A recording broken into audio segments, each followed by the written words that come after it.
All right, what's up, everybody? Welcome back to Lance Independent, to MetaMonday, number 5, where we are going to pick up where we were last week. That was too many W's, where we were. That was way too many. I got through it, but it was too many of them. I love alliteration, though. Anyway, so where we were last week was reviewing an interview with Peter Singer, the philosopher, on the Future of Life Institute channel about Peter Singer eventually becoming a realist. And as we saw, Singer appears to have always been a little uncomfortable with anti-realism, and eventually moved out of that after encountering Sidgwick, Parfit, and some other people who allegedly had a significant influence on him and persuaded him. Uh, as we saw, it's interesting that he sort of talks about and charts that journey and about these arguments, but I would really like to know, like, specifically what the arguments were. And we don't get into a lot of detail, from that. It's not that I didn't get into details, that Singer didn't get into a lot of detail. And there might be plenty of very justifiable reasons for that. One might simply be that getting into the details of those arguments would require sitting down, looking, it's like, look, here's what I read. Here's why I find this persuasive. And that's very difficult to do in real time. And you have to know your audience. So if you start talking to your audience like, look at this syllogism, it's really mind-blowing, and your audience is not professional philosophers at a philosophy conference, then people might, their eyes will glaze over and they're not going to be paying too much attention. So there might be good reasons why we didn't get those arguments. But if you could just go look at that sort of stuff, like you could look at what Parfit has to say in On What Matters Volume 2, I don't find it very persuasive. So we get thought experiments like Future Tuesday Indifference, and I think Singer referenced that. And nothing about that is remotely compelling to me. You have a person, in other words, you have a person with weird preferences, like a person that is completely indifferent to the kind of pain and suffering that they will encounter on Tuesday. They just don't care about it. And so if there's any sort of scheduling conflict or whatever, they might as well just schedule on Tuesday, because it's not going to matter to them what happens on that day. And so people might look at that and go, well, that person seems irrational. How could you not care what things would be like for you on that day? I think a lot of what people are doing are simply projecting a lot of their assumptions of like what human beings are like onto the person in the scenario. And I think they're failing to really flesh out what it would actually be like for a person to genuinely not share your preferences, your values, and your concerns. They really don't care. And another thing people might be doing is projecting their own values onto that person. So, imagine someone else wants to dedicate their life to something you think is really stupid or a waste of time. Like, all they want to do is, I don't know, something that's like conceivable. They just want to collect Pokemon cards or something, and you just see it as a total waste of time. You might think, I don't want you to do that, or that's irrational because they're not doing what you want to do. I think a lot of people just struggle to fully bracket off their own values and preferences and imagine these scenarios as they're intended to be imagined. If you imagine an alien that has total, is it inconceivable? Is it okay? Just imagine a cosmic space entity, right? It's a space entity that's existed since early in the universe, and it's over 10 billion years old. And all it does is eat planets. And it comes to Earth and it wants to eat Earth. And just imagine, spend a few minutes, if you ever have the chance, thinking up a history to this being. How did it become a cosmic space entity that travels from solar system to solar system, eating planets? How did that come about? Is it a product of evolution? Did it evolve to be a planet-eating monstrosity that travels through space? Now, if you imagine the story behind this that makes sense of why there would be a being like this, and how it gets to Earth and it wants to eat Earth, I think it'd be a little weird to say that's an irrational. It's irrational for it to want to eat a planet. I wouldn't eat a planet. Planets are really big and they probably don't taste very good. You're projecting your own values. I don't want to eat planets. So I think it's very much the same thing with Future Tuesday Indifference and these other sorts of cases. People may think that they have this faculty, this intuitive faculty, and they're detecting this special sort of fact. Hey, it really turns out that what we value, we could be wrong about.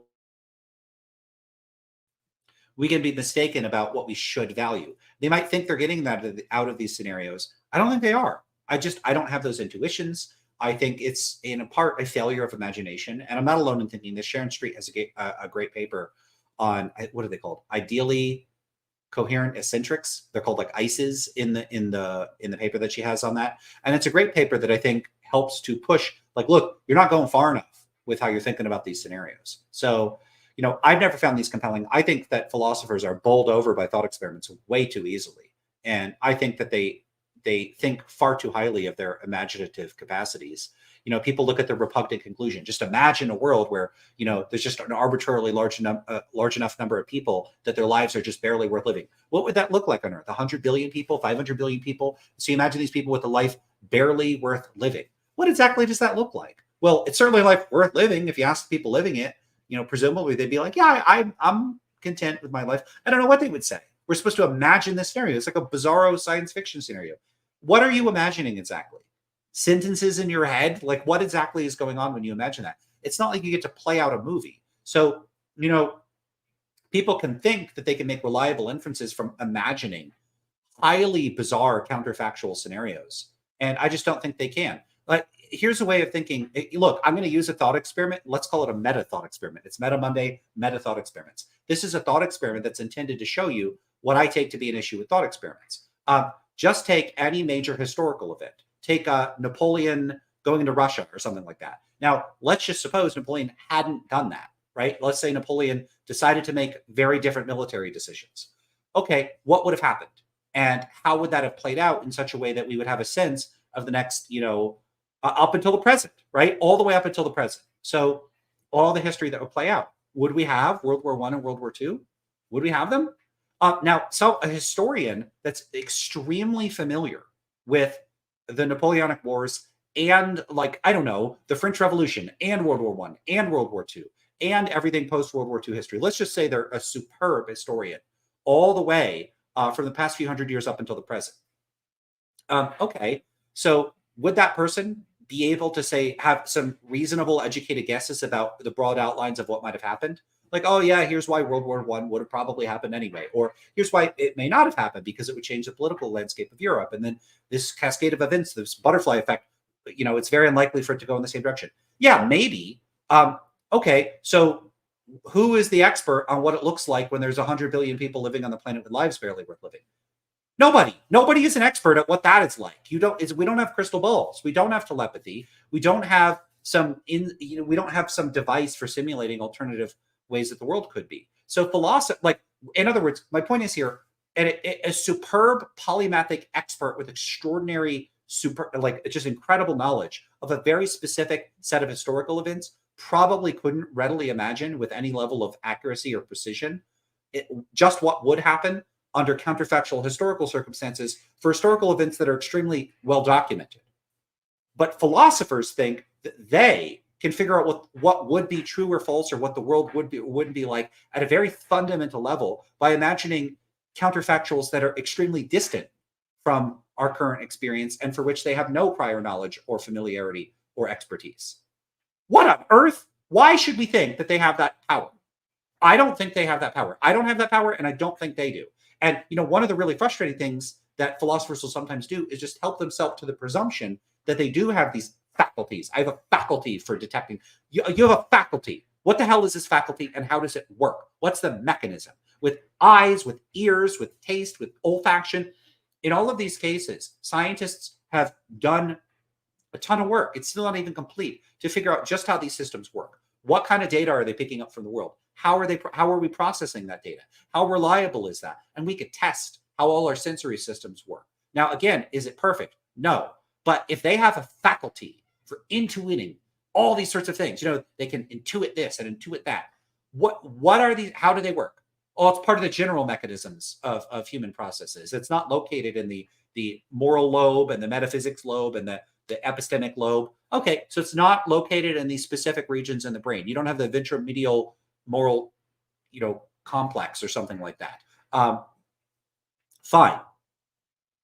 How does it work mechanistically? That doesn't matter. It doesn't matter how it works because it sure as hell should matter.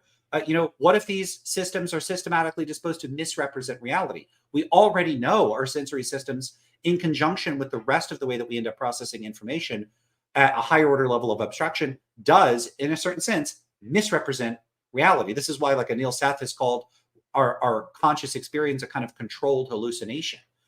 We already know that this is how sensation works. That to a certain extent, we have a sort of artificial simplification of reality via our sensory systems. why would, but these faculties are just like mega veridical. They can grasp onto the deep truths of reality, even though our sensory systems can't even manage to do that when they have, you know, well adapted systems that are highly specialized for dealing with specific types of information. Like our eyes are good at detecting visible like visible light. Okay, so they're really good at a specific thing. But these faculties that are part of a general faculty system, general processing, they can track the deep truths. Why should I believe that? We don't have any like extra inductive knowledge of people having these special faculties in the past. It's, I mean, how humans have always learned things has been this gradual accumulation of information through trial and error and the hard interaction with reality where we get direct feedback from reality. But if you're detecting the moral fact, do you get feedback from reality? Like, okay, if you wanted to build a boat, right? So you're trying to build a boat. How did people figure out how to build boats? Did they reason and go a priori? What is the nature of boat physics? And then figure it out? Hell no, that's not what they did. Look, I don't even know what they did. Like from direct observation, I know they didn't do that. They almost certainly, I'm pretty confident about this. So anybody that knows like paleo anthropology, whatever the field is that looks at ancient technology, like whatever sort of you know, anthropologist or whoever that specializes in that, they're going to know about like early human like, tool use and boat crafting and that sort of stuff. Probably quite a bit of trial and error. You had to test things out against the world and see what works and what doesn't work, and you filter and improve, filter and improve. Very similar to the process of natural selection. Natural selection is almost itself this sort of, you know, trial and error, filter and improve process, and that's how we figured things out in every other domain. You figure out which food is good or bad by eating it and seeing what happens. You find out, you know, is this water drinkable?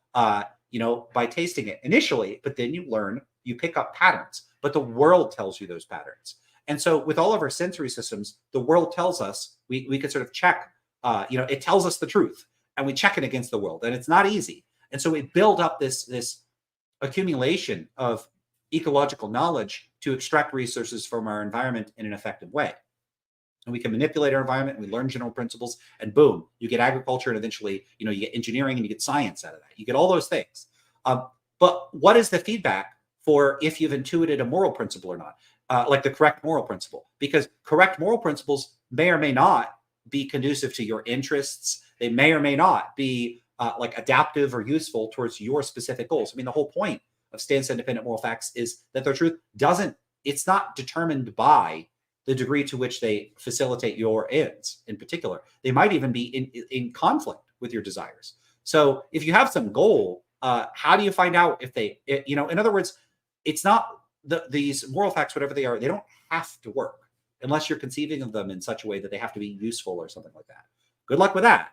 But many of the ways in which these sort of a priori facts are conceived, there isn't a way to check them against the world. They wouldn't be thought of as a priori if that was the case. People would think of them as empirical sorts of things. Oh, we figured out here's how the world is. Boom, there's your inference based on empirical interaction with the world. But that's not what I think a lot of philosophers take themselves to be doing. They're not engaged in an empirical or a quasi-empirical enterprise. They reason and they figure out the truths. And this is supposed to be by some faculty. What is that even, a faculty? I mean, this is just a word. It's a mechanism. Is it a brain mechanism? What are they talking about? I don't know, and I don't think they know. I think that they are just using placeholder terms to say, hey, shut up and leave me alone. I can figure things out by thinking. And it's not connected to empirical insights. It's not connected to feedback from the world. The empirical stuff, that's some other thing. I'm doing something different. It's sui generis, it's special, it's autonomous. We have our own way of figuring things out.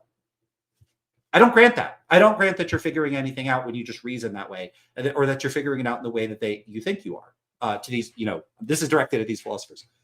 Why should we believe them? And I don't think they have good. You know, I haven't heard good answers to this. Maybe they got them. Okay, so let's get started on this video. Let me grab a drink. I usually have something to get off my chest about stuff, but hey, it's related to the video, so. All right. Let's see.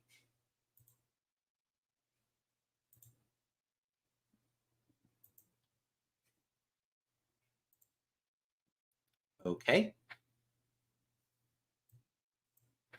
Don't know how loud it's going to be, but I think we're at the 15-minute mark or around there, so I'm going to pick up from there.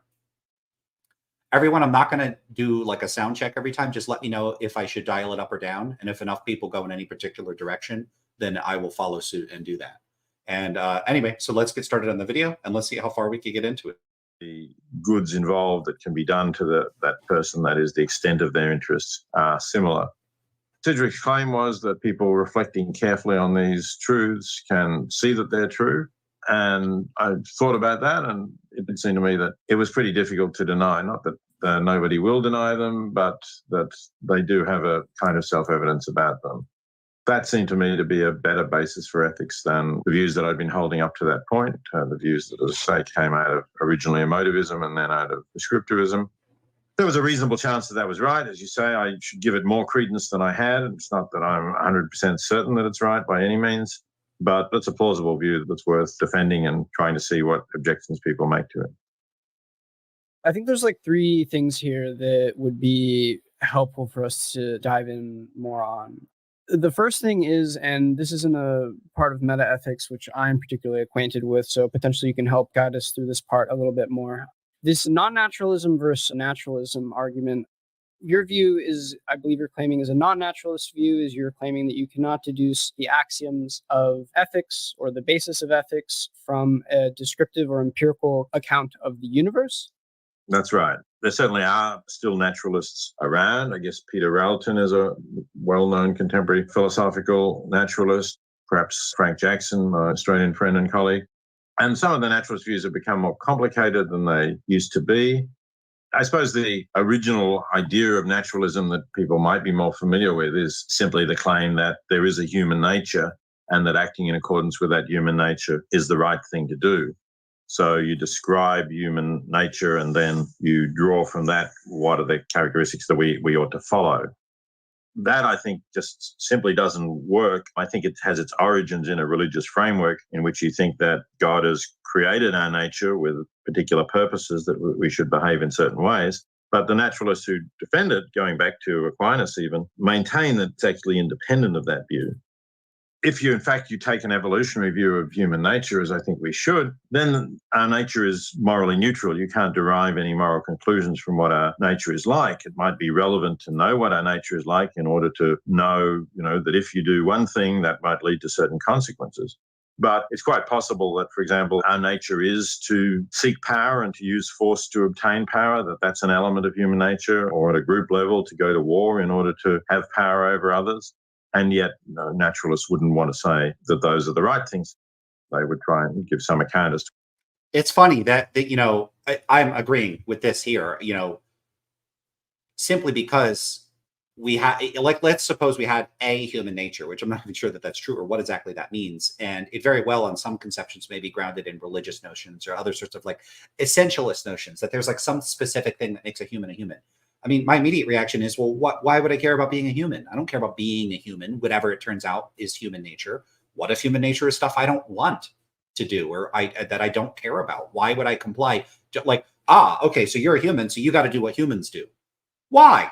Why would I have to do that? Why would that be? Why should I do that? And if someone wants to say, but should just means, in this case, doing what humans do. Okay, so because humans do a particular thing, I should do what humans do, but what that means is humans do what humans do. If it's just a bunch of descriptive claims, no thanks. I'm not going to do that. I'm going to do whatever the hell I want. I'm going to act in accord with my goals and preferences. You're going to get the same issue here you get with every other kind of realism.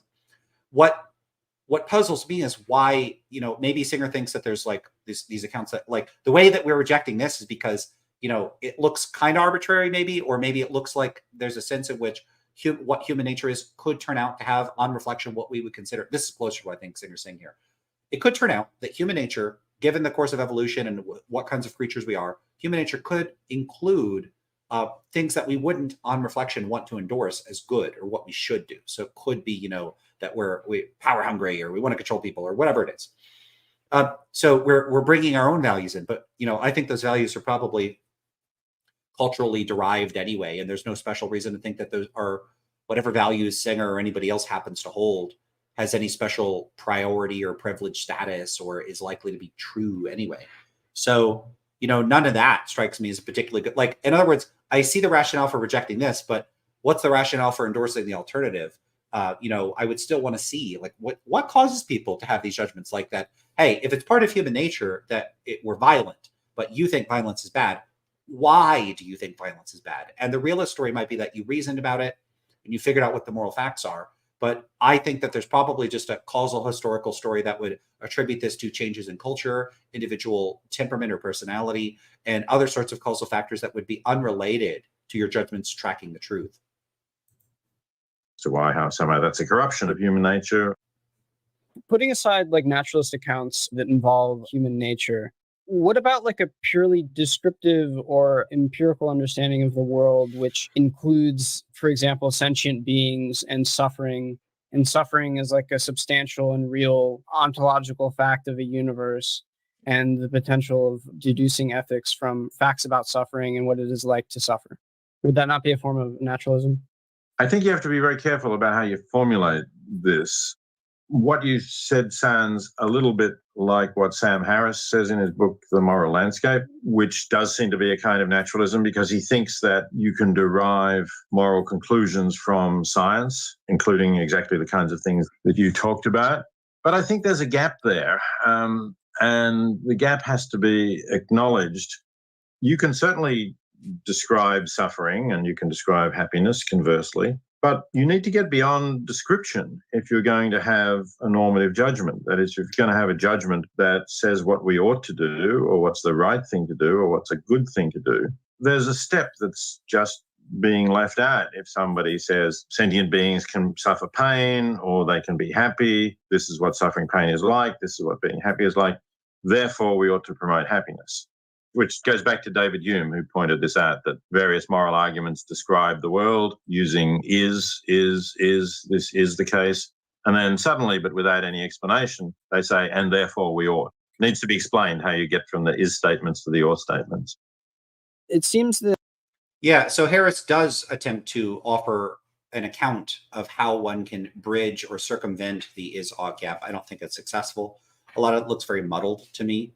And he ends up saying pretty strange things when he invokes normative language. But, Singer is making a common objection to naturalist accounts, which is that they, in many cases at least, appear to treat the moral facts as a type of descriptive fact. So, on Harris's view, for instance, moral facts just are descriptive facts about what increases well-being or decreases well-being. So it's morally good if it increases well-being, it's morally bad if it decreases well-being. And so what you get is, okay, so we have these stance-independent moral facts. Okay, well, what are the facts? The facts would be stuff like this policy would increase well-being by this amount and in this way.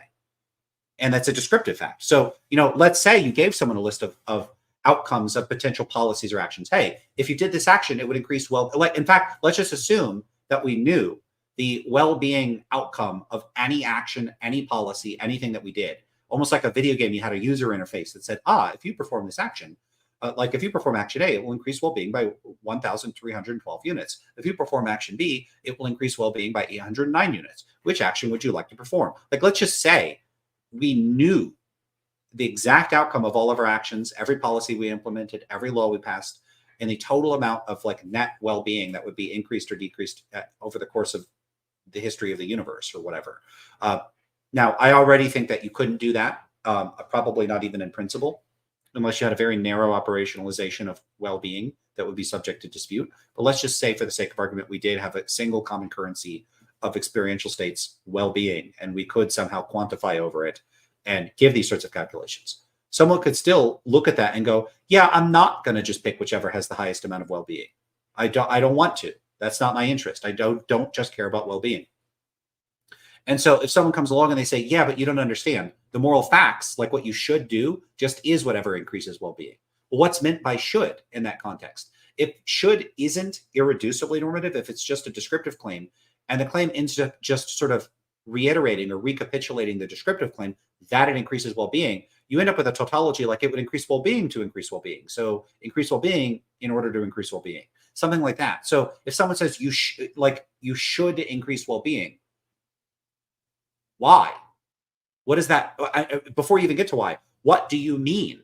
What do you mean by you should increase well-being? So let's say moral facts are descriptive facts such that you ought to, like, it's what morally good means it increases well-being. So if you said it's morally good to increase well-being, are you saying it would increase well-being to increase well-being? Like, again, where does the normativity come into this? You see what I'm saying? So if the normativity gets cashed out in terms of descriptivity, and the descriptivity just is these descriptive facts about what constitutes the good or the bad, are you supposed to be motivated by this? Are you supposed to be compelled? And if so, why? Because the way that philosophers seem to be trying to figure this out is with reference to how people use moral language or how people think about moral issues. So someone might say, this is a matter of descriptive fact is what people tend to be asking when they ask, is this good? They're asking, does it increase well-being? Okay, but let's say you come along to the discussion and all the humans are already like this, but you don't particularly care about what humans care about. Would we say you have a reason to maximize well-being or whatever it is, increase well-being? What would that mean? If the answer is it's moral, but it's moral just means it increases well-being, the reason to increase well-being is that it would increase well-being. Again, you have this something circular here. So I think naturalist accounts often, when they convert things into descriptive claims, they strip out the irreducible normativity. And what they're losing when that happens is there's various ways that it's been described in the literature. But what it comes down to is a type of authoritativeness over our actions, that in virtue of this being the moral fact, it has some sort of authority over you. It could be, this has been, and there's a variety of related notions. They're not all the same thing. One could think that if one genuinely understands a moral belief, some moral fact, and they come to have a moral belief. So you genuinely understand these are the moral facts, and I believe them to be true, that this is necessarily accompanied by a certain defeasible motivation to comply with those facts. If that's one claim, is that true? Is that plausible? I don't think so. And if someone thinks that is true, what's the argument for that? If someone says, well, it's part of the concept of a moral belief, then, you could always modus tollens for someone else and modus ponens and just say, okay, then I don't think people have moral beliefs. Like if as a matter of contingent human psychology, nobody is defeasibly motivated necessarily when they hold a particular belief. Like this, even the talk of necessity with respect to belief seems a little weird, because beliefs strike me as if this is a conceptual question about what it is to have a moral belief, it doesn't follow that anybody actually has in practice an associated motivation to comply in virtue of any particular thing they, like, for instance, affirm as true. And so then there would just be the question of does anyone then have moral beliefs? Because there's still always going to be an empirical question about what actually happens in human brains when we affirm the truth of some proposition, is if it's accompanied in every case by a motivation or not. That strikes me as the sort of question that would be it'd be a question about the cognition of any given agent. It wouldn't be a feature of you could talk about the features of the concepts, but whether or not the concepts apply to any actual psychological states, if we want to use that language, would be an open empirical question. So how do you manage that? So there's going to be these issues like that. Oh, right. Let's keep going. The reason, whatever reason might be and however you might define that, seems to do a lot of work at the foundation of your moral view, because it seems that reason is what leads you towards the self-evident truth of certain foundational ethical axioms. Why might we not be able to pull the same sort of move with a form of naturalistic moral realism like Sam Harris develops, by simply stating that given a full descriptive account of the universe and given first-person accounts of suffering and what suffering is like, that it is self-evidently true that built into the nature of that sort of property or part of the universe is that it ought to be diminished? Well, the first thing is just it's built into the nature of those things that it ought be or ought not be the case, or whatever exactly he said there. Let's take it back a couple seconds. With a form of naturalistic moral realism like Sam Harris develops, by simply stating that given a full descriptive account of the universe and given first-person accounts of suffering and what suffering is like, that it is self-evidently true that built into the nature of that sort of property or part of the universe is that it ought to be diminished. Yeah, built into the nature, it ought to be. What would that mean? What would that mean? What could that mean? It's built into its nature that it ought to be. What does the ought mean in that case? If this is a naturalistic project, what would it mean? I don't think it would mean anything. Well, if you're saying that, there is kind of a fine line. Maybe this is what you're suggesting, between saying from the description we can deduce what we ought to do, and between saying when we reflect on what suffering is and when we reflect on what happiness is, we can see that it is self-evident that we ought to promote happiness and we ought to reduce suffering. So I regard that as a non-naturalist position, but you're right that the two come quite close together. In fact, this is one of the interesting features of volume 3 of Parfit's On What Matters, which was only published posthumously, but was completed before he died. And in that, he responds to essays that are in a book that I edited called Does Anything Really Matter? The original idea was that he would respond in that volume. But as often happened with Parfit, he wrote responses at such length that it needed to be a separate volume. It would have made the work too bulky to put them together. But Peter Railton had an essay in Does Anything Really Matter? And Parfit responded to it, and then he invited Railton to respond to his response. And essentially, they're saying that, yeah, their views have become closer anyway. There's been a convergence, which is pretty unusual in philosophy. It's between their views.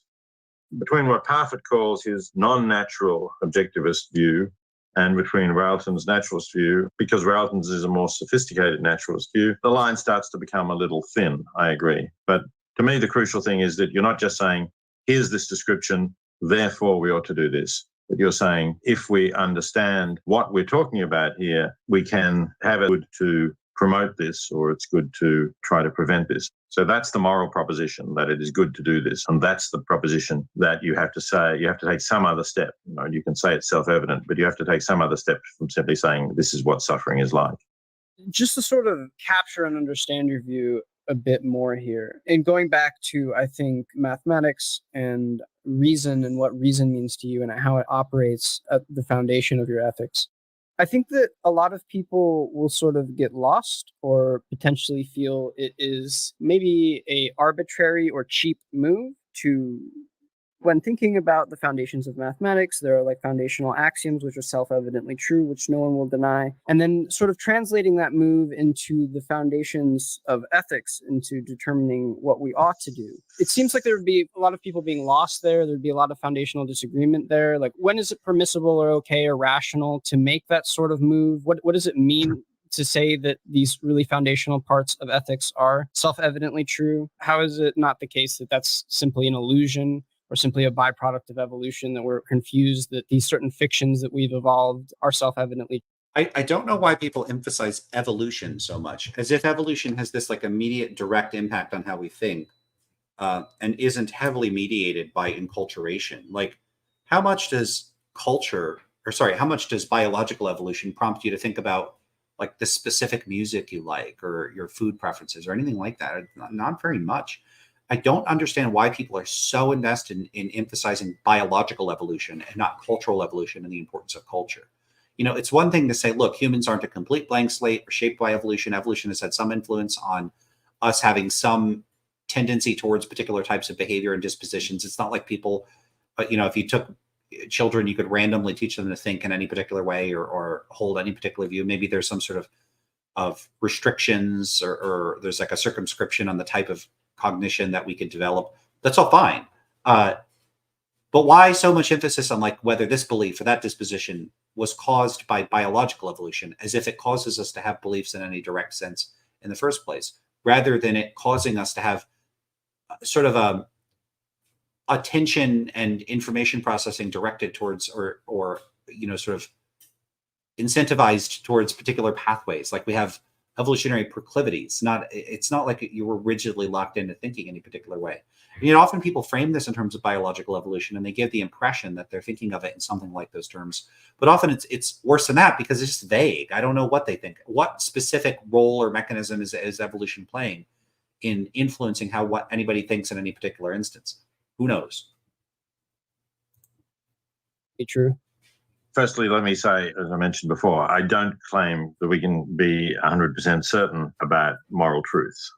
But I do think that it's a plausible view. And one reason why relates to, you just mentioned, being a product of evolution. One reason why relates to that, and this is something that I argued with my co-author, Katarzyna de Lazari-Radek, in the 2014 book we wrote called The Point of View of the Universe, which is in fact a phrase from Sidgwick.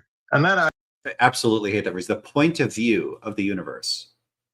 It's a bad metaphor. The universe does not have a point of view, and there's no reasonable metaphorical sense in which it could either.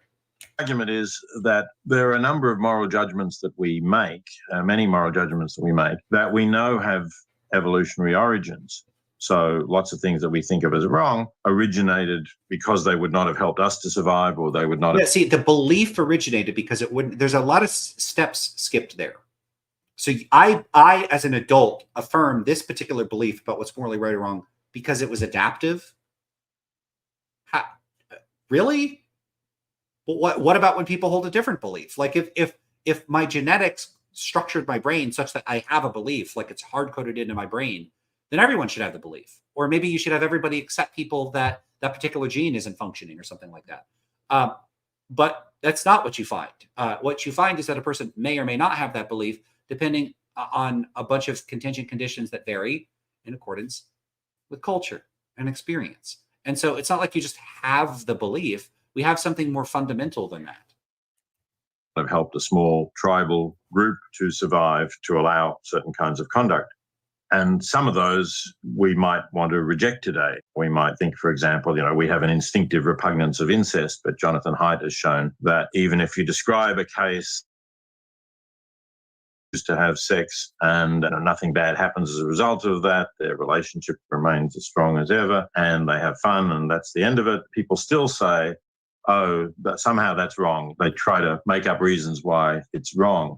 That, I think, is an example of an evolved impulse, which perhaps is no longer really apposite because we have. Yeah, I do wonder about that because I'm not sure if that study was published or replicated, or if there aren't methodological problems with that particular study. But also, like kinship, views on kinship, both in terms of how one categorizes kinship relations, vary substantially from one culture to another, and also attitudes about what counts as incest varies. I don't know if there's a society where they don't care about any form of incest at all. There might always be particular forms of incest that you would find people oppose in every culture, but it is variable. And so that again may illustrate like a certain degree of circumscription. People are disposed to think like certain kinds of relations are bad, usually biological relations, and or at least not that's among others. And but then culture can vary the specifics. I don't know. Have effective contraception, and so with the evolutionary reasons why we might want to avoid incest are not necessarily there.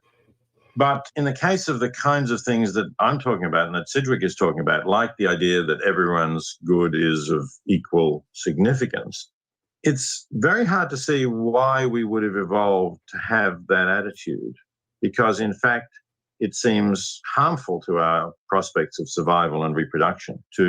See again, evolved to have the attitude. How is this being conceived of? What if we evolved to, with certain degrees of maybe limitations or whatever, to be receptive to adopting the values of the culture around us? And that could include meta principles like, hey, it's important to like imagine you're part of a culture and the culture says this is what's right, this is what's wrong.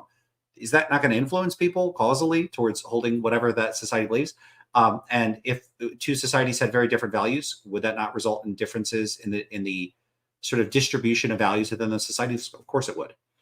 But a society could also teach things like it's important to think for yourself and other sorts of things that could cause them to reject their own society's values. So like it's a quasi paradox, it's not a real paradox, but if a society teaches you think for yourself, question and challenge authority, including your societal values, is it a surprise that people in that society reject their values and question them, like reject their society's values and question them? No. And the point here is just that it's both that culture can have a huge influence on how we think about these things, but that also doesn't mean that we're locked into thinking in accord with their culture, because our cultures and our individual psychology can allow us to think in a way where we can deviate from our cultures. Cultures change over time. People are in a constant state of flux and change. But the point here would simply be that culture is playing an enormous input here. And the emphasis on evolution from, again, it's implicit here, I think, from a biological perspective, just strikes me as very weird. It's not like humans, like the set of values, attitudes, beliefs, and practices they have as adults. You can just go from here's the natural selection pressures that humans are subject to. Here's one way to think about it. For any given population of humans living right now, could you infer what practices, norms, beliefs, attitudes, dispositions, policies, laws, practices, rituals, theological beliefs, ethical beliefs, all of that. Could you infer all of that by knowing a whole bunch about our ancestors up until anatomically modern humans, like 200,000 years ago or 400,000, whatever it is, 250,000 years ago? No, you couldn't predict what sports they would play. You couldn't predict the specific kinship relations in a given culture. You couldn't predict a whole lot just by looking at the selected pressures that our ancestors were subject to. Why? Because our attitudes, beliefs, dispositions, and everything is not exhausted merely by the input of our underlying biology. It's partially constituted by the particular cultural inputs that we've experienced. And the thing about that, too, is that culture is not operating as an independent causal force. It's interacting directly with evolution. So if the culture changes, that changes the selective pressures, by the biological selective pressures. And if those pressures change, they feed back into the culture. And so they have a sort of ongoing dynamic relationship with one another, where changes in culture influence changes in the selective pressures at a biological level, and changes in the biology of human beings, like our genes, change what sorts of cultures tend to get expressed and which ones are more or less likely to proliferate. And so both of them mutually interact with one another to co-determine it's a cultural and biological evolution, co-influence human dispositions, attitudes, and norms. A lot of the ways that people frame this in philosophical circles seem to not take into account gene culture co-evolutionary approaches. And they end up having this picture that may be an oversimplification that's defensible for ease of exposition, but I think it could lead people astray. And I'm not very happy with the way that this is being framed or discussed. Give equal weight to the interests of complete strangers. The fact that people do think this, and if you look at a whole lot of different independent historical ethical traditions in different cultures and different parts of the world at different times, you do find many thinkers who converge on something like this idea in various formulations. So why do they converge on this, given that it doesn't seem to have that evolutionary justification or explanation as to why it would have evolved? I think that suggests that it may be a truth of reason. And of course, it's that, to me, is a pretty big inferential leap. So it's not clear how people caring about, say, strangers or non-human animals or something could be adaptive. So maybe they're tracking truths. Okay, well, people do all sorts of things and think all sorts of things that are not clearly adaptive. The first hurdle you'd have to cross is they may be adaptive anyway. The second hurdle would be, okay, what about all these other cases? Are those a sign of that we're tracking truths? So many people opt not to have children. Does that mean they're tracking some special normative truth? Why? People do all sorts of things that may end up being self-destructive. You may be able to give an evolutionary explanation in some of those cases. So a person that ends up, with a drug addiction, or like struggling with drug addiction, it could be that, basically what's happened is they're getting a very strong stimulus in their reward centers that is out of accord with the environments that we would historically been exposed to. And so humanity hasn't been able to adapt.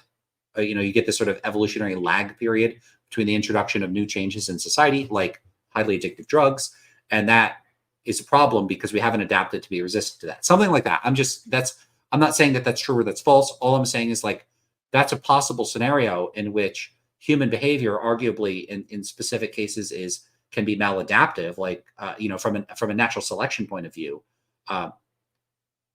But it's not clear that is pointing toward, is in any way indicating that people are like truth tracking. So human beings, like, we could just put this in more general terms. People seem to do a lot of things that are not clearly in the interests of reproductive fitness. Like, it's not helping them from a natural selection point of view. Now, one could speculate on how it might actually be helping them anyway, but I don't care that much about those speculation. Maybe it does somehow. But I'm perfectly inclined to say that no, humans, just due to enculturation and individual differences in the way human psychology works, we just can come to hold views about how we're going to live our lives that they don't enhance our reproductive fitness. But I don't see any particular reason in any particular case to suppose that this is like truth tracking. It's just, human beings are weird culture sponges, and we can have a radically diverse set of beliefs, and those particular beliefs may or may not be adaptive themselves. What I think is that us being a culture sponge is adaptive, But one of the sort of funny upshots of that is that at a sort of second order remove, like at a first order low level, it's, hey, be a culture sponge, absorb from your culture around you, be flexible, be adaptive to your environment, that sort of thing. That's adaptive. But that doesn't mean in any particular instance that it's adaptive, because when you're a culture sponge, you could learn bad cultural practices that undermine your reproductive fitness. But so long as that culture sponge system is adaptive in a broad sense, like in other words, as long as the system generally leads to greater reproductive fitness for the individuals that have it, any particular individuals that have it, it being maladaptive in their case, is going to, like, natural selection is fine with that. It's not like every adaptation has to always be beneficial in every context. An organism that has a whole bunch of fur, that might be good for those organisms that need to survive in the cold, but maybe some of them that makes them, there's got to be a few animals that were just weighed down a little too much because they had fur and they were drowned or something like that. So that any particular trait is adaptive or not does not mean it's adaptive in every circumstance and across all contexts. It only has to be more adaptive on average relative to alternatives, alternative members of one species that one is competing with. So under those circumstances, any given trait doesn't have to be beneficial in every circumstance, and the trait be a culture sponge doesn't have to be adaptive in every case. And so we can account for why humans would be disposed to do things that are maladaptive, actually, ironically, in virtue of the specific adaptations that they happen to have.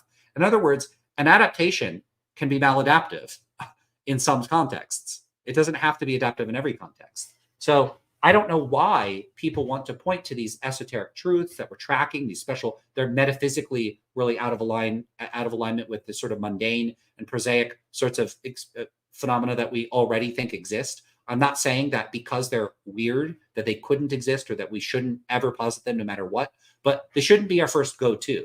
If we can account for why people's attitudes or beliefs or moral standards would not enhance their reproductive fitness by pointing to perfectly natural explanations about how human evolution happened to have gone, why posit that they're tracking these special truths instead of just saying, hey, humans are culture sponges. Here's how culture sponging works. It sometimes leads people to have maladaptive beliefs and behaviors from a reproductive fitness perspective. Done. There's no further explanation needed than that. And so when you're going to bring in these explanatory epicycles, you have to put it in stock of put it in the context of like the rest of what you're trying to explain here. And I think that philosophers often just want to do anything they can to get to the conclusion that they want. And it's like, look, as long as I could say this could be true, it's plausible. And so I get to have this belief. And I don't think we should be doing that. I think we should be much stricter with what we allow into our worldview and our framework. And I think for those people that are disposed to have these beliefs and find them intuitive, it's like, look, hey, here's a plausible story. Here's in vague outline. Here's a vague narrative that is consistent with my view. Boom, I got it. And I don't think we should be doing that. I think we should be incremental, cautious, and a lot slower to accept different explanations, posits, phenomena, properties, whatever it is you want to talk about into our explanation of what the world is like. So basically, you remain as sparse as possible and you only add things as needed. And saying, hey, this could be why we did this, or it's plausible that this is why we did this. Well, I don't even find it's plausible to posit that there are stance-independent moral facts, and that's why people have converged over time. Even if you're going to say that that's plausible, which again, I don't accept, why not try the mundane explanation first? Like, we wouldn't propose, hey, we haven't figured out how this particular infectious agent is infecting people, therefore it's doing so in a non-natural way.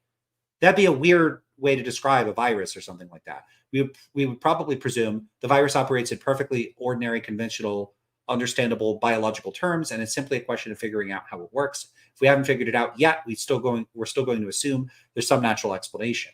But philosophers often don't do that in the areas that they study. They just leap right for the special properties, the sui generis phenomena, the irreducible stuff, and it's unclear if they need it, and if so, why they're so hung up on having this stuff.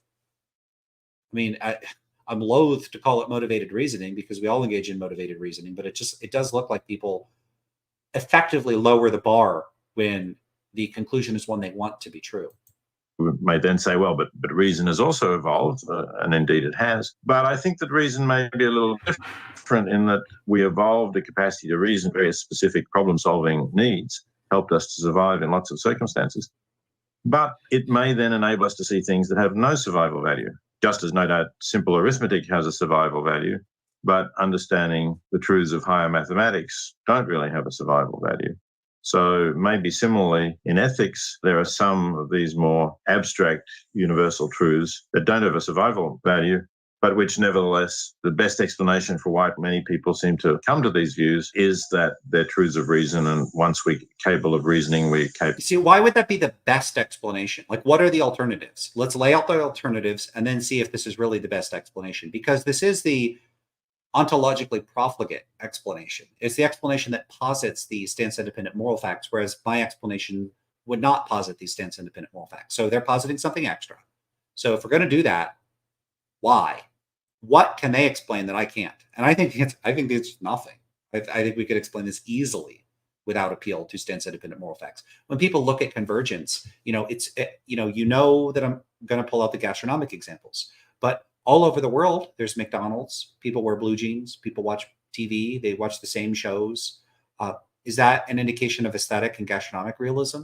I don't think so. When people interact with one another, they tend to become more similar than when they don't interact with one another. So you have that. You also have some cultures. People want to emulate some cultures more than others. Some cultures coerce or pressure people into adopting the cultural practices. Some cultures simply supplant other cultures. So as the world becomes more as the world becomes more interactive, as there's more exchange and interaction between people, it's not surprising if people become more similar. So, just imagine two societies that are separated. Let's say it's two early agricultural societies like ancient Mesopotamia, right? And there's a big mountain range, and it's just two early societies that have just started growing like wheat and barley or whatever. They have very, very simple agricultural societies where most people are farmers, right? And there's a big mountain between them, and they exist there for 5,000 years on the opposite sides of that mountain. The cultures are going to be very different. The languages would be 5,000 years of separation. The languages would be totally different. The rituals, the religion, the practices, the customs, the style of dress, everything is going to be radically different. And imagine there's a big earthquake and the mountain collapses, and now it's just flat open territory, right? And so now they could start trading and interacting with one another. And then you come back another 5,000 years later. What do you think will be the case? Well, it could be the first civilization wiped out the second civilization wiped out the first, and you simply have the same culture, but now in both areas. Like it's just one homogenous culture of either the first or the second. It could be that they integrated and they got along better. Do you think they would just speak two completely different languages? No. The language might merge. Maybe it's a blend 50-50 of each. Maybe one language becomes dominant for whatever the explanation would be. What would you predict? That they would be more similar or less similar once the mountain was gone and they interacted after 5,000 years? I think the answer is obvious. They would be much more similar than beforehand. And so the mere fact that two cultures interact on average will tend to make them become more similar over time. Or at least like if you look at the total population in a given area, it will become more homogenous over time. It doesn't have to be that they blend or they merge. It could just be one, like maybe one side had disease, the other side had no resistance to it, and they literally just all died. There's all sorts of possible causal stories for what would happen. But the point would be all the stories tend towards these societies being very similar to one another on average relative to when they don't interact. So if, this is just a thought experiment, but the general point of this is just everything that would be happening there is the mundane, natural stuff of cultural interaction, diffusion, and it's what happens when people interact with one another. Or just take two people that don't know each other and they start to live together. Are they going to start using similar turns of phrase? Are they going to start having more similar body language? I think the answer is yes. I think I recently heard about research that married couples tend to become more similar in terms of mannerisms and appearance over time. I don't know if that's true, but it wouldn't surprise me if it is. Simply put, we live in a world where in the past few hundred years, people have started interacting more. People started sailing around the world in boats. Now we have planes, we have trains, we have cars, we have media, we have the internet. Is it a surprise that people become more similar in terms of what they eat, what they do, what they wear, what shows they watch? No. So if people can converge in all those ways, why is it so how can we explain how people have started to have more similar moral values? Because they're freaking interacting with each other now and they weren't in the past. That's it. That's all it takes. Now, I don't know the specifics of the details, but what shouldn't we look at that first? Shouldn't we figure out, hey, before we start positing that the best explanation for why people would have similar values, moral values to one another, is that there are these moral facts, they're reasoning, and they're figuring them all out. Why propose that when you could first ask, hey, are there facts about human psychology, anthropology, sociology, like cognitive science, neuroscience, all that stuff, the whole sort of social sciences? Are there social scientific explanations for why people that begin interacting with one another more would become more similar over time?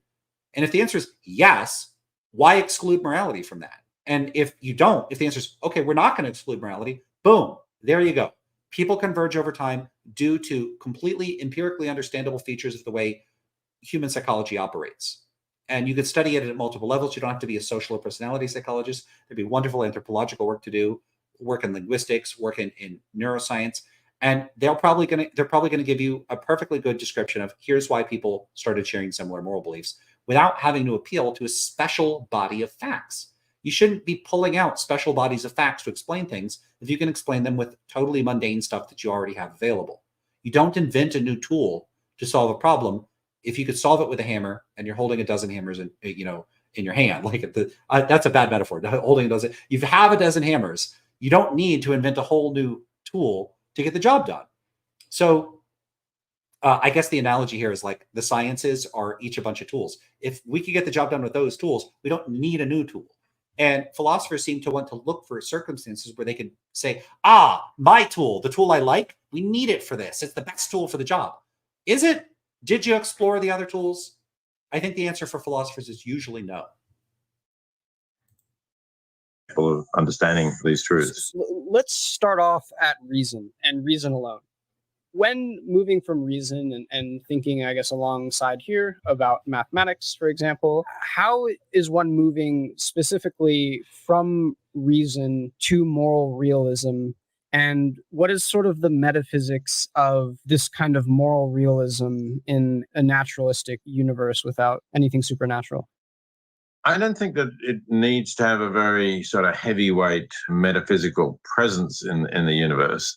Parfit actually avoided the term realism in describing his view. He called it non-naturalistic normative objectivism, because he thought that realism carried this idea that it was part of the furniture of the universe, as philosophers say, that the universe consists of the various material objects that are in it, but in addition to that, it consists of moral truths, as if they're somehow sort of floating there out in space. And that's not the right way to think about it. I'd say rather the right way to think about it, logical and mathematical truths, that once you have beings capable of a certain kind of thought, they will move towards these truths. They have the potential, the capacity for thinking along these lines. One of the claims that I would make, the consequences of my acceptance of objectivism in ethics as the rationally based objectivism, is that the morality that we humans have developed on Earth in this, anyway, at this more abstract universal level, is something that aliens from another galaxy could also have achieved if they had similar. See, I find that remarkable. Achieved. Why would we think that aliens would arrive at the same conclusions about what's right or wrong as we would? I don't even think all human societies historically have even had a concept of morality in the like Western weird sense, which isn't to say that they haven't had normative systems. But when you raise the question of just what it is for something to be moral as opposed to not moral, one would hope that you'd be able to offer some rough outline of the characteristics. And I don't even think that philosophers or psychologists have succeeded at offering any acceptable account of what morality even is as a phenomenon. Like, it might seem so obvious to people, oh, of course we have morality. Okay, well, like, look at the work of people like Talia Wheatley and Walter Sinnott Armstrong, where they've talked about the disunity of the moral domain.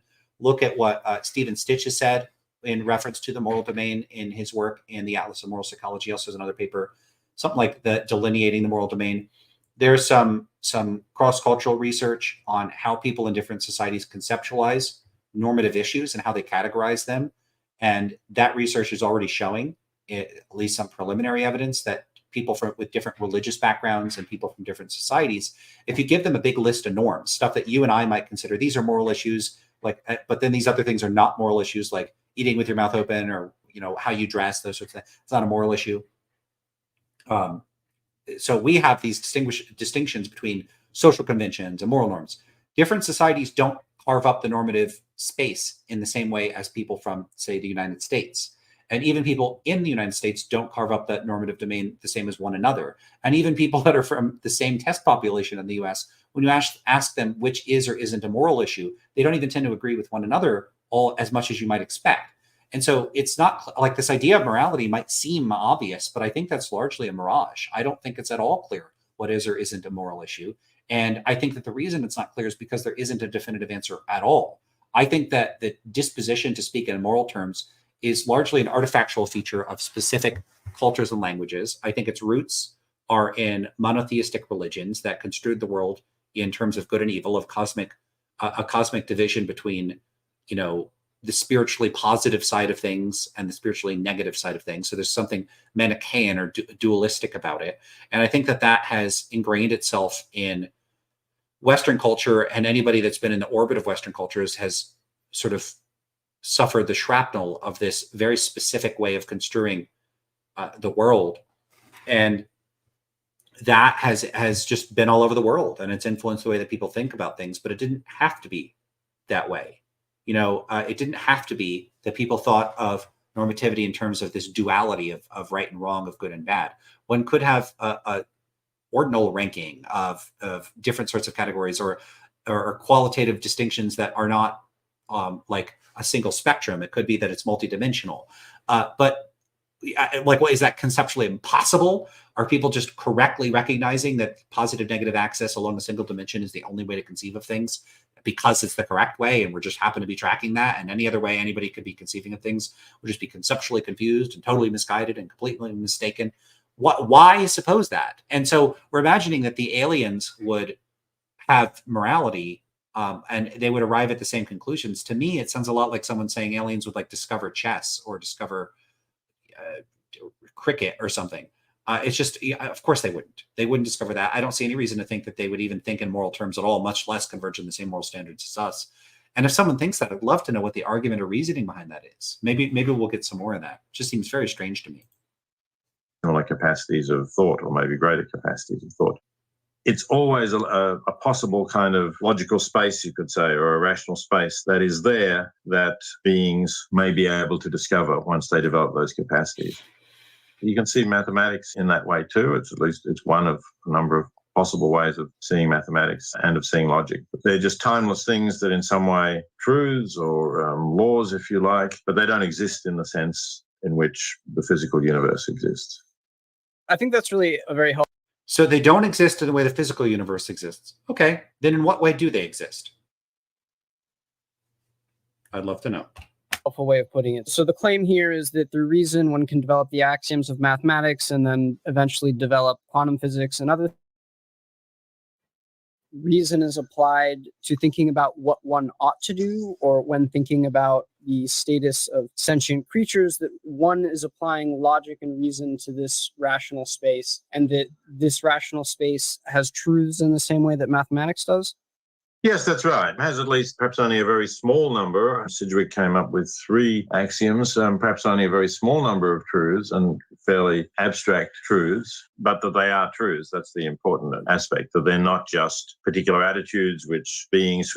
The sense in which I think of mathematical and truths in science or something as being true is one that comes out of a process of feedback from the world.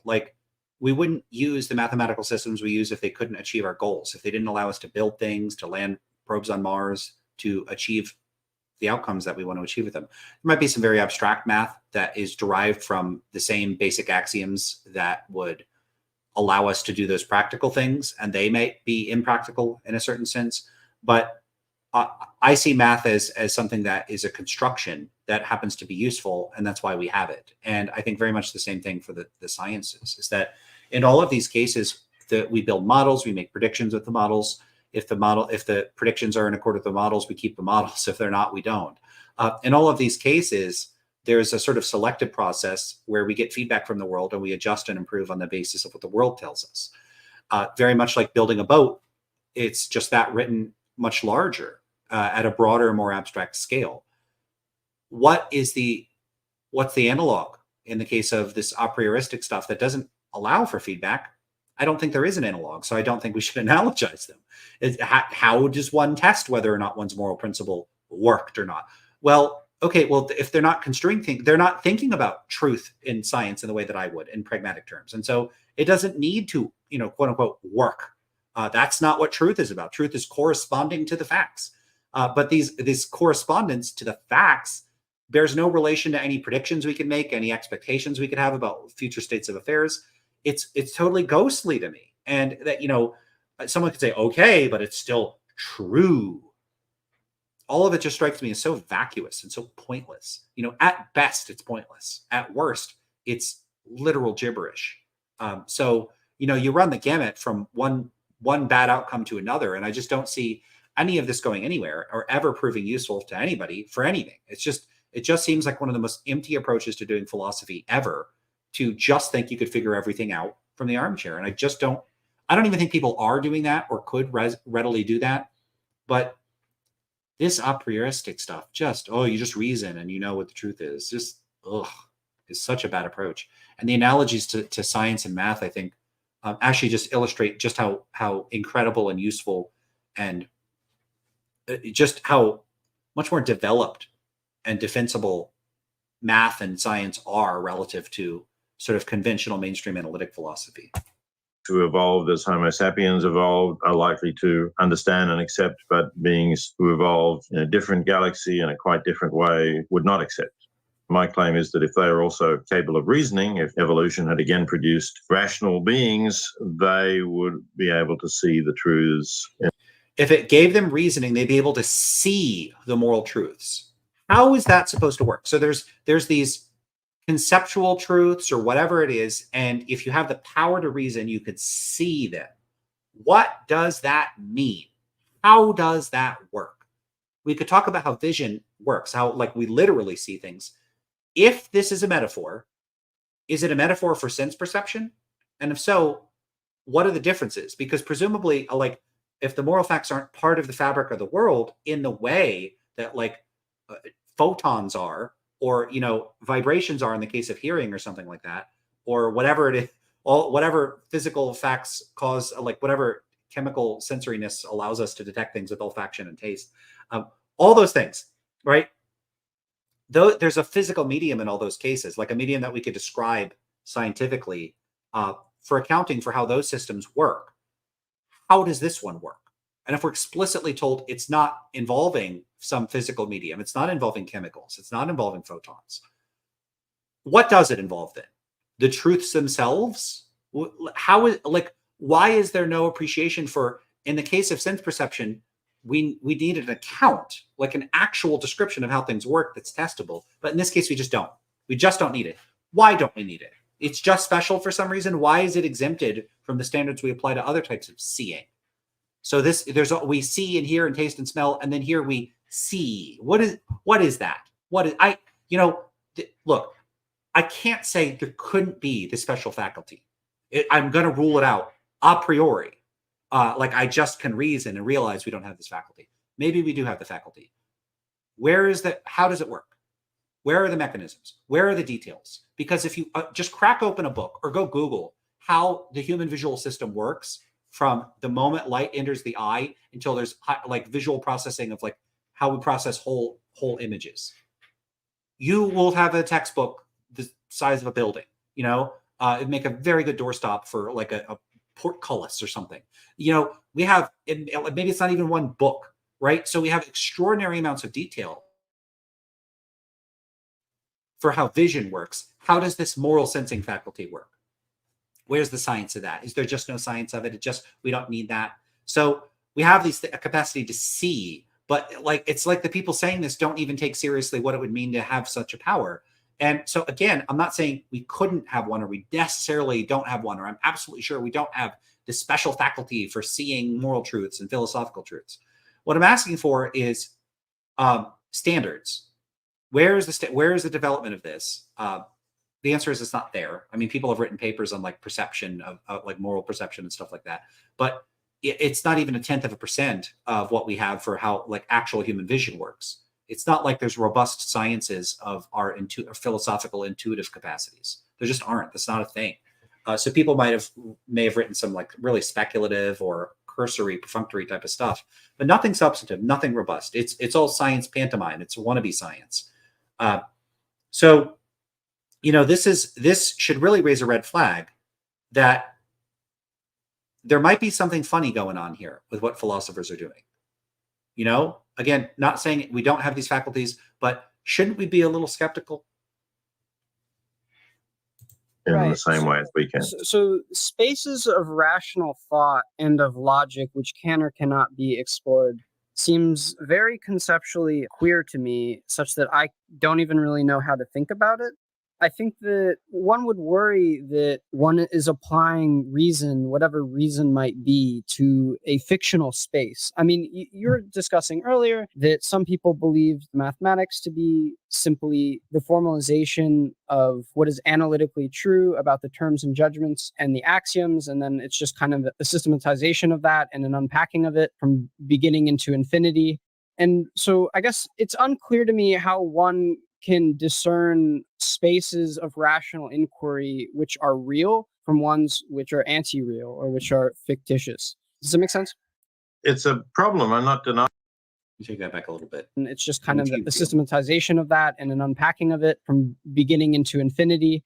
And so I guess it's unclear to me how one can discern spaces of rational inquiry which are real from ones which are anti-real or which are fictitious. Does that make sense? It's a problem. I'm not denying that there is something mysterious. I think maybe my former professor, R.M. Hare, would have said queer. No, it was John Mackey, actually. John Mackey was also at Oxford when I was there, who said, these are must be very queer things if there are some objective moral truths. I'm not denying that it's something that, in a way, would be much simpler if we could explain everything in terms of empirical examination of the natural world. Would be much simpler if we could explain everything in empirical terms. I think we can. What can't we explain in empirical terms that realism helps us with? Moral realism or normative realism? And say there's only that, plus there are formal systems, there are analytic systems. But I'm not persuaded that that's a satisfactory explanation of mathematics or logic either. So if those who are convinced that this is a satisfactory way of explaining logic and mathematics may well think that then they don't need this explanation of ethics either. But it is a matter of, if we need to appeal to something outside the natural realm to understand some of the other things about the way we reason, then perhaps ethics is another candidate for this. So just drawing parallels again here with mathematics, because I think it's the most helpful. Mathematics is incredible for helping us to describe and predict the universe. The president of the Future of Life Institute, Max Tegmark, develops an idea of potential mathematical Platonism or realism, where the universe can be understood primarily as, and sort of ontologically, a mathematical object within potentially a multiverse, because as we look into the sort of properties and features of quarks and the building blocks of the universe, all we find is more mathematical properties and mathematical relationships. So within the philosophy of math, there's certainly, it seems, open questions about what math is and what the relation of mathematics is to the fundamental metaphysics and ontology of the universe and potential multiverse. So in terms of ethics, what sort of information or insight or anything do you think that we're missing could further inform our view that there potentially is objective morality, or whatever that means, or inform us that there is a space of moral truths which can be arrived at by non-anthropologists could also arrive at the moral truths, as they could also arrive. I think it's a good question. My wife hates that, though, when I say that's a good question. Some people have this reflexive response to people asking them questions. They're like, that's a good question. That's a good question. Everybody that asks them a question. So I try not to do that, but I do think this is a pretty good question. The mathematical truths. So what further insight would show that this was correct, other presumably than the arrival of aliens who start swapping mathematical theorems with us? And have arrived at the same moral views. For example, if they show up and like, hey, we're hedonistic consequentialists and we're really motivated to... I'm not saying they'd necessarily be hedonistic consequentialists, but they would say, I can... That's a different question, right? We haven't really discussed steps to get there yet. So I think they're separate questions. My idea is that they would be able to see that if we had similar interests to the ones that they did, then those interests ought to get similar weight, that they shouldn't ignore our interests just because we're not members of whatever civilization or species they are. How does one see that? Why couldn't aliens just show up and say, yeah, we understand you have interests and we don't care about your interests? Why couldn't they think that and be reasonable and see otherwise? This just strikes me as so strange. Why would they converge on the same interest and goals and values? Oh, wait, they're not interested in goals and values. They're seeing truths. Why would they care about them then? Why can they see all those same moral truths as us and then just not care? They show up and they're like, yeah, we saw the moral truths. It was really easy for us. We saw that you should weigh all interests equally and all that stuff. But we saw the moral facts. It also turns out we're psychologically constituted in such a way that we don't give a shit about any of that, and we're going to eat all the people on Earth. Like, could that happen? I guess that could happen. Maybe they could psychologically just not care about the truths. Like, there's this disconnect between how people are motivated and these moral facts floating out there. I think people act in accord with their goals. Like, basically, in simplified terms, you have interests, you have goals, you're motivated to do those things, and so you do them. And I don't see why there would be a special set of facts out there that you would be motivated to comply with. So we could throw that out, and a lot of realists are happy to do that. I'm a motivational externalist. You don't have to. Okay, so let's say you're given the facts. Now, what do you do with those facts? What if you don't care? What if you don't care? Now what? Now what? So you say, I agree that they're true, but I'm not going to do them. Are you making factual mistakes if you do that? In other words, let's say moral realism is true, and there's stance independent moral facts. And like one of the moral facts is like, don't harm other people just for fun. And so you have a person that just goes around harming other people just for fun. And they're like, look, I understand that those are the facts and I don't care. So this is what Richard Joyce calls a rationally consistent Caligula. Are they making any mistakes? And if so, what are those mistakes? So it's hard for me to see what mistakes they could be making unless someone said, well, it's a fact that they shouldn't do that and they are doing it. So they're not doing what they should, but doing isn't a fact. It's an action. So you could say what they're doing, it's true that what they're doing is out of accord with the facts, but like what errors about what's true are they making? So they're saying, look, I know this is morally wrong and I don't care and and then they do it. Are they getting the facts wrong? If so, how? The whole thing just strikes me as very weird. Like, if you're not baking motivation in, it's unclear how this couldn't just be practically irrelevant. If you are baking it in, then you're going to have some serious problems on that front. Yeah. I would hope that if they are rationally sophisticated, they would at least be able to see that argument, right? Some of them, just as with us, might see the argument and then say, yes, but I love the taste of your flesh so much, I'm going to kill you and eat you anyway.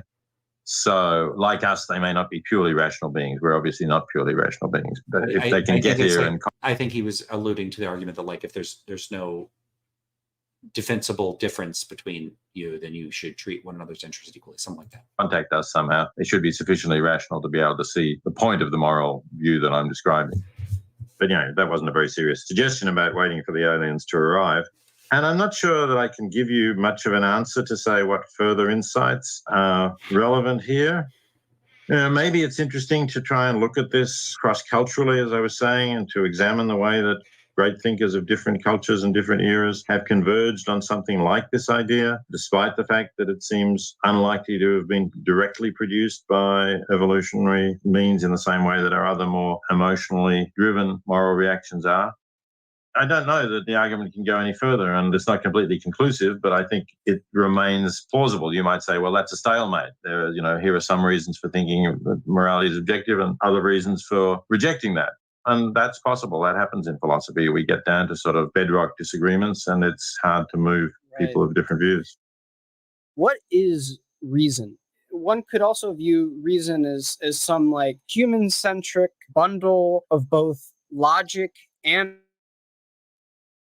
that the intuitions, which are sort of bundled with this logic, are almost arbitrary consequences of evolution.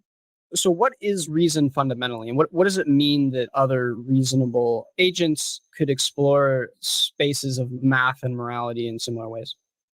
Well, I would argue that there are common principles that don't depend on our specific human nature and don't depend on the path of our evolution, except to the extent that because the path of our evolution has given us the capacity to solve various problems through thought, and that is what our reason amounts to.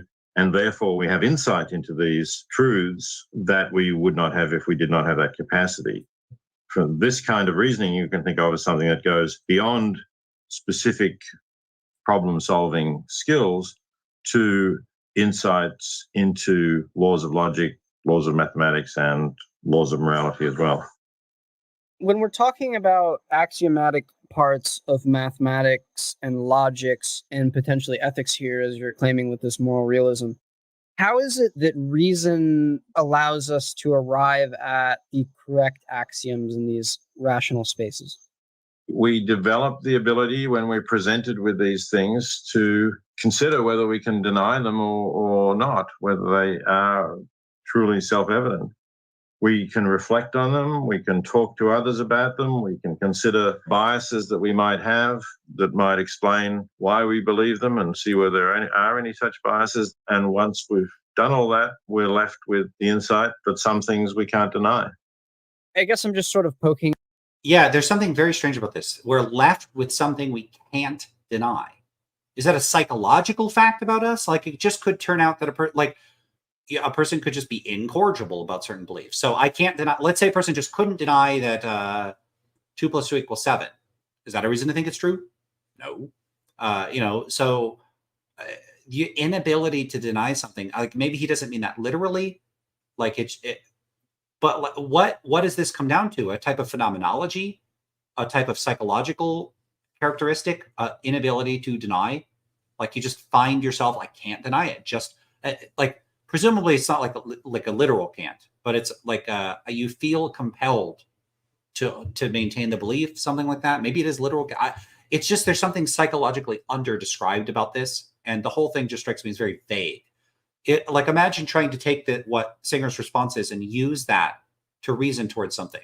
It's kind of like if someone said, if you ask for, hey, how do you make a cake? And someone says, well, you get the ingredients, you use the ingredients in the way you're supposed to, you bake the ingredients in the way that you're supposed to bake them and make a cake, and then you have a cake. It kind of sounds like that. Like we're not given any details about how any of this is supposed to work. And again, this is an interview where there's limited amount of time. Maybe the details are packed away in a book somewhere, but it does make me worry that maybe there aren't details and there isn't some clear set of mechanisms. And this is all kind of hand wavy towards how this is supposed to work because it doesn't really work. That's my suspicion. Looking at this idea of self-evidence here, which is doing a lot of work in the moral realism. I mean, whether or not something is self-evident, at least to me, it seems like a feeling. Like I just look at the thing and I'm like, clearly that's true. And if I get a little bit meta, I ask, okay, why is it that I think that this thing is obviously true? Well, I don't really know. It just seems self-evidently true. It just seems so. And this potentially just seems to be a consequence of evolution and of being imbued with whatever reason is. So I don't know if I can always trust my intuitions about things being self-evidently true. I'm not sure how to navigate my intuitions and views of what is self-evident in order to come upon what is true. As I said, it's possible that we're mistaken, that I'm mistaken in these particular instances. I can't exclude that possibility, but it seems to me the best hypothesis that we hold these views because they are self-evident and look for evolutionary explanations. We hold them because they're self-evident. Why would we hold self-evident? Like what's the mechanism? Why is this the best explanation? What is it explaining? What is it explaining and how is it explaining it? What specifically is it explaining and how specifically is it explaining it? Like again, compared to an explanation you would get from the sciences, and like philosophical explanations just strike me as just magnificently sparse in terms of what they actually do as far as an explanation goes. I'm just left very unsatisfied. Feels like drinking air. I said I've not really found them, so that's as far as I can go with that. Just moving along here a little bit, and I'm becoming increasingly mindful. And also, that's as far as we could go with that. How do you know? So, like philosophers will say, this is unintelligible.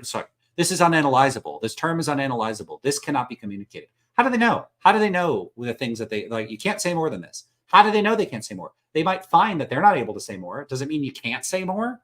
Maybe they just haven't reasoned or thought about it enough.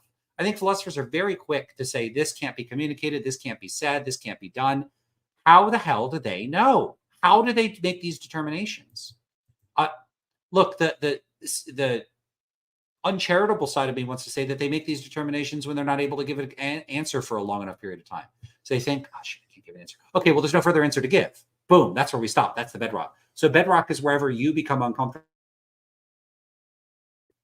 Again, like, do I know that that's true? No, but I have my suspicions. Your time. Would you like to cover briefly this sort of shift that you had from preference utilitarianism to hedonistic utilitarianism? So again, let's go. Okay, so I think I'm going to check the topics here, because if we're stepping out of metaethics, I think we're done with the video. Let's see. So preference utilitarianism conclusion. Yeah, I think that's going to wrap it up for me. I don't need to hear about the move out of preference utilitarianism, unless the crowd really wants to hear a little bit about what he has to say here, and whether you would find that interesting. But this is MetaMonday, not normative Monday. So I'll run it for a minute or two, and if it's not immediately catching my interest, I think I'll wrap it up there. Go back to my autobiographical story. For Hare, the only basis for making moral judgments was to start from our preferences and then to universalize them. There could be no arguments about something else being intrinsically good or bad, whether it was happiness or whether it was justice or freedom or whatever, because that would be to import some kind of objective claims into this debate that just didn't have a place in his framework. So all I could do was take my preferences and prescribe them universally. And as I said, that involved putting myself in the position of the others affected by my action and asking whether I could still accept it. When you do that, and if let's say your action affects many people, not just you and one other, what you're really doing is you're trying to sum up how this would be from the point of view of every one of these people. So if I put myself in A's position, would I be able to accept this? But then I've got to put myself in B's position as well, and C and D and so on. That's so weird. How, are you able to put yourself in other people's point, like to take their point of view and imagine things? Can we do that successfully? Should we grant that we have that sort of power? I mean, it's kind of the first thing I talked about. You try to take everybody's point of view. How? How do you do that? It sounds really questionable to me. And to say, can I accept this prescription universalized, is to say, if I were living... Okay, so I'm supposed to imagine I'm a different person and then see whether I would accept something from a different point of view. Different people have different values. How do I imagine things from a fundamentally different set of values? Can I do that? How do I do that? What the heck is going on here? I mean, it's not that hard in abstracta for really obvious cases. Like, I don't want to be set on fire. And so I could think, hey, if I was a person walking down the street, would I want Lance to set me on fire? Yeah, probably not. Most people don't want to be set on fire. But like there, I'm like reasoning from base rates and my knowledge of what humans are like. It's like I'm making all these inferences and assumptions about what the person's goals and interests are. What if a person walking down the street I don't know, they could have very different goals and values. They might want to do stuff that I would find really bizarre and weird. And so I have to make a bunch of assumptions about what their values are, where I'm basically extrapolating and projecting and predicting and modeling. And how good are we really at doing this, especially in edge cases? I think maybe not very good at all. We're probably just projecting our own values onto people. It's not like you can simply occupy a person's actual point of view for a few minutes and see what that's like. Like, what is that movie, Being John Malkovich or something like that? We don't have Malkovichian powers, and it seems like philosophers think they do, and I don't grant that they do. So that, again, with the weird thought experiments that they think they have, it looks like philosophers think they have special powers. And, this is the thing I wanted to say before about those intuitive capacities. Sure, okay, I'm not going to rule out that we may not have these special faculties to see the facts that philosophers think they have to see them. But this strikes me as I'm not kidding when I say this, about the same level as people that claim they have powers of telepathy. And because, and in those cases, this has come out in the comments section in the discussion I had. Someone said, hey, people that claim to have like psi or ESP type powers, like paranormal powers, sometimes propose mechanisms by which they may operate. But what are the mechanisms by which the ethical intuitions operate? I haven't seen robust empirical attempts at accounting for them. So they may literally be on worse footing explanation wise than people that literally believe in paranormal powers. And I say this as a deep skeptic of paranormal powers. I don't think people have the power of clairaudience or clairvoyance or precognition or anything like that. So if you are offering me less than a person that says precognition is real, you've got a problem. And I think philosophers have a pretty significant problem here. In the lives of all of those people, would I want this to be done or not? And that's a kind of, as I say, a summing of the... By the way, this is even worse because it's not even occupying any particular point of view. It's like, I'm going to occupy all points of view and then judge what people would collectively want from all points of view. I mean, how are you able to do that? And to which doing this satisfies everyone's preferences, net, on balance, after deducting, of course, the way in which it thwarts or frustrates or is contrary to their preferences. So this seemed to be the only way in which you could go further with Hare's view, as he eventually worked it out. It changed a little bit over the years, but in his later formulations of it. So it was a kind of a preference utilitarianism that it led to. And I was reasonably happy with that, and I accepted the idea that this meant that what we ought to be doing is to maximize the satisfaction of preferences and avoid thwarting them. And it gives you, in many cases, of course, somewhat similar conclusions to what you would say if what we want to do is maximize happiness and minimize suffering or misery, because for most people, happiness is something that they very much desire and misery is something that they don't want. Some people might have different preferences that are not related to that, but for most people, they will probably come down in some way or other to how it relates to their well-being, their interests. There are certainly objections to this, and some of the objections relate to preferences that people have when they're not fully informed about things. And Hare's view was that, in fact, the preferences that we should universalize are the preferences people should have when they are fully informed and when they're thinking calmly. They're not, let's say, angry with somebody, and therefore they have a strong preference to hit him in the face, even though this will be bad for them and bad for him. So the preference view sort of then took this further step of saying it's the preferences that you would have if you were well-informed and rational and calm. And that seemed to solve some problems with preference utilitarianism. Yeah, how are you going to know what preferences you would have under, again, these counterfactual circumstances? If you were well-informed, if you were rational, what do you mean by rational? What are you baking into that? What is being brought on board there? What kind of assumptions are we making? There's so much lurking behind a lot of this. But it gave rise to other problems. One of the problems were, well, does this mean that if somebody is misinformed in a way that you can be pretty confident they're never going to be correctly informed, you should still do what they would want if they were correctly informed?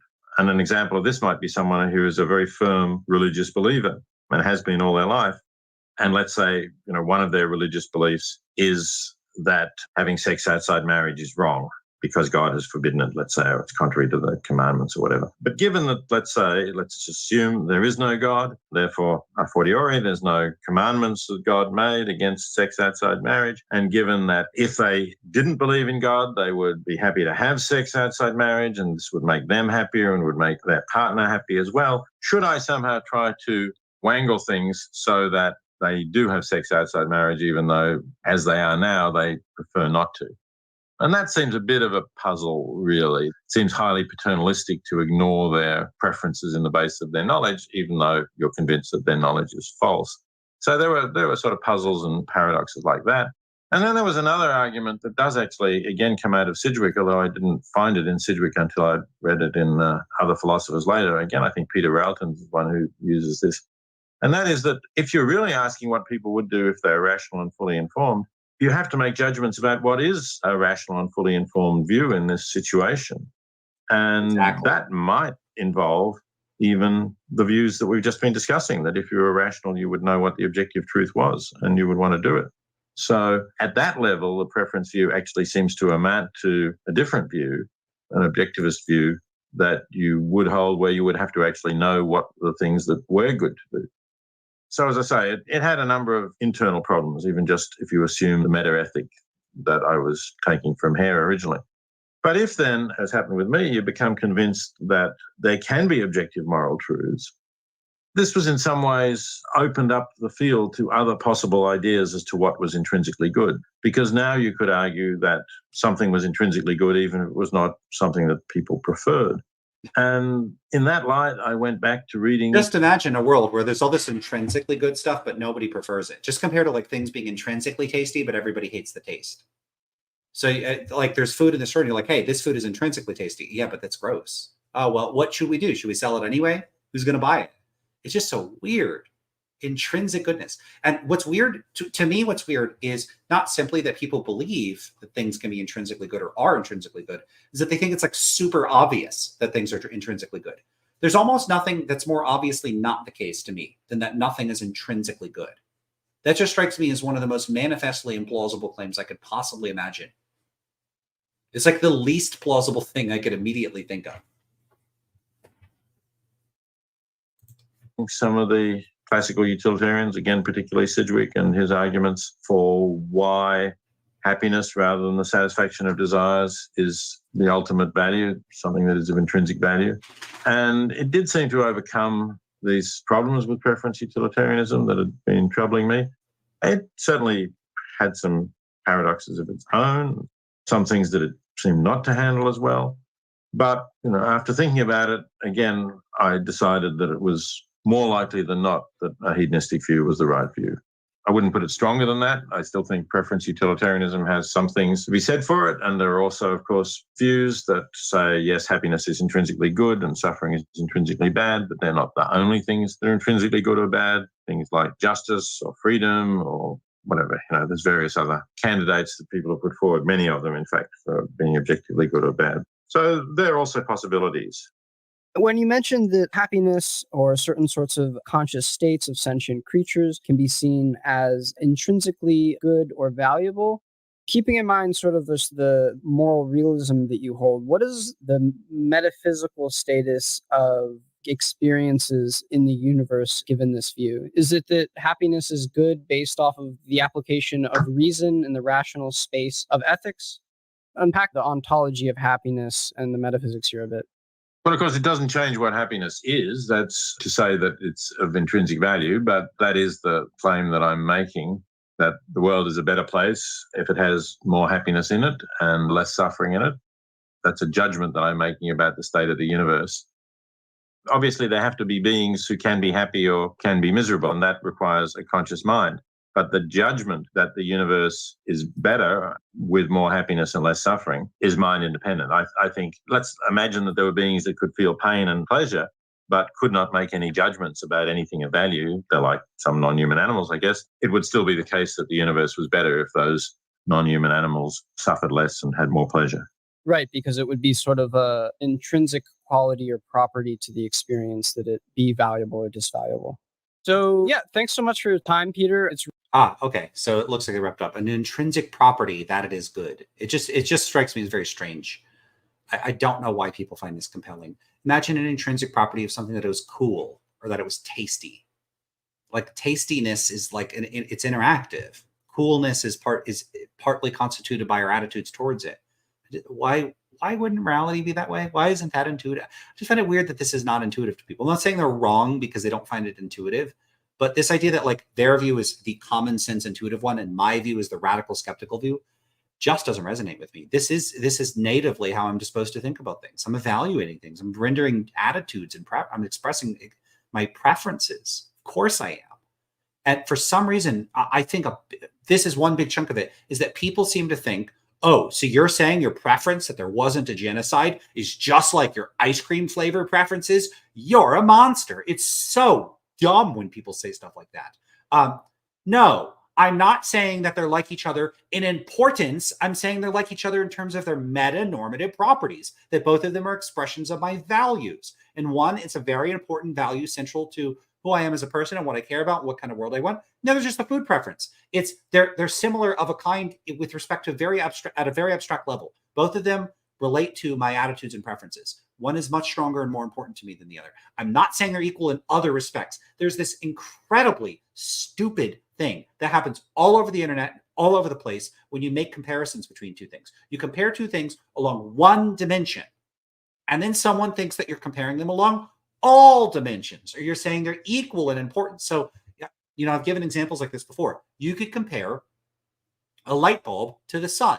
So you could say, hey, here is a comparison. The light bulb, this light bulb here and the sun are similar in that both give off light and heat, or something like that. They give off light, or let's say light. I don't know how, like, the heat stuff is probably more complicated with the sun. But so let's go with light bulbs and the sun give off light. Okay.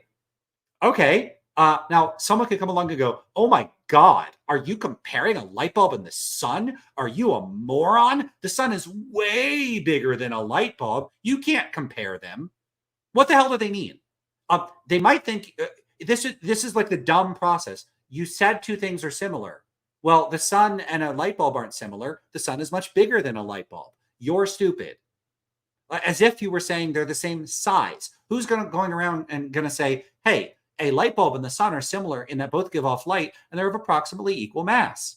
That would be stupid, because they're not of approximately equal mass. But if you just said they both give off light, that's the only point of comparison. You're not comparing them in other respects. So when I say I have ice cream preferences and I have preferences against like baby torture, I am not saying, and they're both equally important.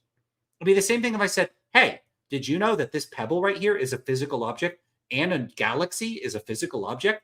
Oh, so you're saying the pebble has the same mass as a galaxy? Are you some kind of idiot? People, they do this so I'm so tired of it. We need a name for this fallacy, the fallacy of bullshit, confusion, and not understanding comparisons. But I think that's one factor, and why people don't like the preference approach is that it seems, oh, but doesn't that make it arbitrary? You probably prefer your family over the families of strangers. Is that arbitrary? Just arbitrary that you prefer, like if you had to rescue a child, you'd rescue your own child before a random stranger. It's just arbitrary. It's just arbitrary.